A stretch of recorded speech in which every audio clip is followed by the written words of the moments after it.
Government college Laxmangarh Alwar से geography assistant professor. हम BA part second में संसाधन भूगोल के अंतर्गत कृषि संसाधन पढ़ रहे हैं और आज हम कृषि फसलों में चाय के बारे में अध्ययन करेंगे। हम जानते हैं कि चाय विश्व का प्रमुख और प्रिय पेय पदार्थ है और अनुमान है कि चीन की उच्च भूमियों, भारत में असम के वनों में इसका मूल उत्पादन क्षेत्र था और इसका उत्पादन आज से करीब 2700 वर्ष पूर्व भी होता था। पहले इसे औषधि के रूप में प्रयोग किया जाता था और वर्तमान में हम जानते हैं कि चाय एक प्रमुख पेय पदार्थ है और ये चाय एक झाड़ी नुमा पौधा होता है। उष्णकटिबंध और उपोष्णकटिबंधीय यह एक पादप है। ऊंचाई लगभग 1.5 मीटर, सदाबहार पौधा है। इसकी पत्तियां वर्ष में 3 से 4 बार चुनी जाती हैं और बाद में ये पत्तियां चुगकर सुखाई जाती हैं, डिब्बों में बंद करके बाज़ारों में भेजी जाती है। 3 तरह की चाय होती है, काली, हरी और गट्टी चाय। अब चाय के लिए आवश्यक भौगोलिक दशाएं कौन सी हैं, कौन कौन सी ज्योग्राफिकल कंडीशंस हैं इसके ग्रोथ के लिए। तो सबसे पहले ये है इसकी ज़मीन कैसी होनी चाहिए। ढालू भूमि होनी चाहिए क्योंकि पानी निकास की सुविधा आवश्यक है। पानी अगर उसकी जड़ों में रुकेगा तो पौधा गल जाएगा। इसलिए चाय के बागान पहाड़ी ढालों पर लगाए जाते हैं और साथ में इसकी झाड़ियों को तेज धूप से बचाने के लिए बीच बीच में ऊंचे छायादार पेड़ भी लगाते हैं। दूसरा है जलवायु और इसमें है तापमान। चाय का पौधा छाया में पनपता है। हल्की छाया में ये तेज गति से बढ़ता है और 24 डिग्री से 30 डिग्री आदर्श तापमान है। कम अगर तापमान होगा तो इसकी वृद्धि रुक जाएगी और लगभग वैसे ये भारत में 35 डिग्री तक भी उगाया जाता है।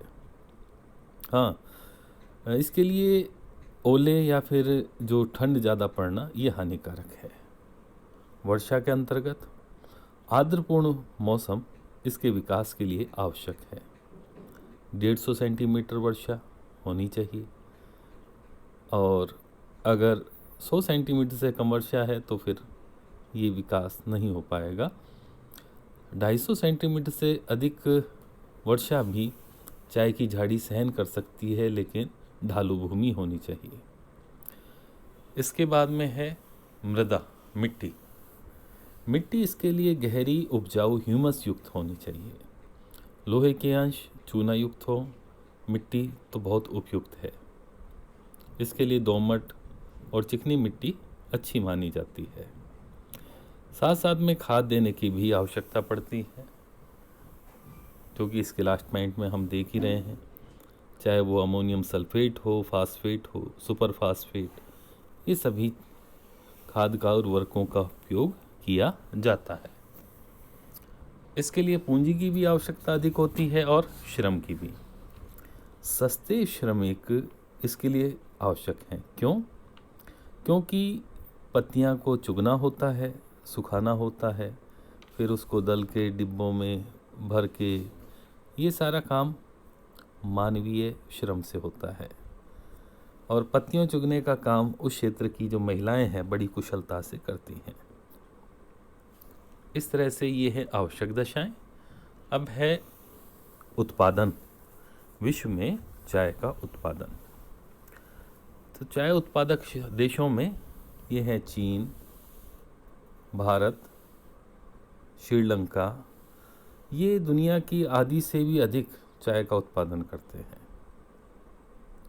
इसके अतिरिक्त बांग्लादेश, वियतनाम, जापान, ये देश भी हैं जहाँ पर कि चाय का उत्पादन होता है। अब है चाय का उपयोग, यूज़। अब ये जो चाय का उपयोग है सबसे अधिक होता है चीन और भारत में, लेकिन यहाँ पर उपभोग भी इसका बहुत अधिक है और इसकी जो सबसे अधिक मांग है वो विशेष रूप से ब्रिटिश राष्ट्रमंडल देशों में रहती है। तो इस तरह से अगर हम आयातक और निर्यातक, एक्सपोर्टर्स कंट्रीज़ को अगर हम देखें तो आयातक देशों में यूरोपीय देश जिसमें ब्रिटेन प्रमुख है, इसके अलावा फ्रांस, जर्मनी, ये सभी देश हैं जो कि इस चाय को आयात करते हैं।